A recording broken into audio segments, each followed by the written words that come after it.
Good evening, everybody. Hello. And thank you for coming. Now, let me begin with the objectives and how I understand the goals and objectives of the Act. For me, the specific objective of employment equity is to create opportunities and access for those historically excluded from the semi-skilled and skilled job market and from further education. People excluded specifically on the basis of apartheid race categories, on the basis of gender and disability. So that is its specific objective for me.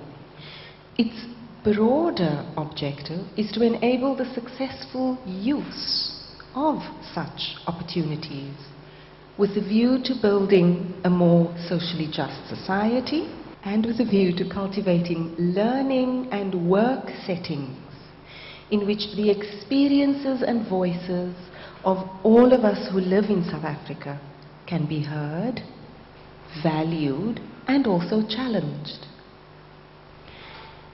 Meeting these objectives has been highly uneven, partly because most forms of implementation of EE have focused more on numbers of people from the different apartheid race categories than on the ethos of social justice and of inclusion that is meant to accompany those numbers. So the focus has been more on the demographics than on the inclusive politics of the policy in light of South Africa's history of exclusion. Now, that is not to say that the ways in which we work with the demographics is not itself political. Now, furthermore, those who have until now benefited from EE have, for the most part, been among the privileged in their communities. In other words, employment equity has in most cases been implemented as a program almost separate from issues of broader social justice.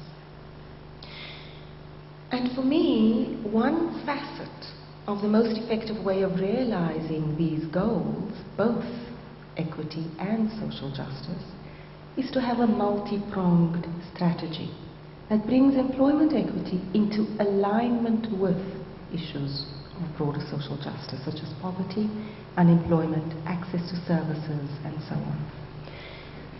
In other words, at the same time that employment equity attempts to reach the semi-skilled and the skilled, we need to reach the unskilled and the poor, with programs that change their daily lives. So that, for example, the demographics of a local government structure should not necessarily be prioritized over and above the need to deliver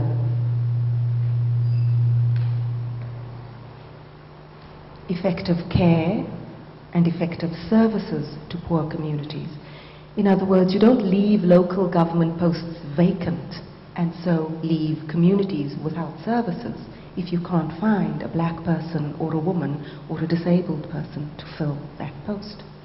Another facet of a more effective way of realizing these goals is to think about ways in which we might move away from using apartheid race categories as proxies for advantage and disadvantage, and that we move towards indicators that actually encompass the issues that we're trying to address. If we think of one question, have your parents had the right to vote before 1994?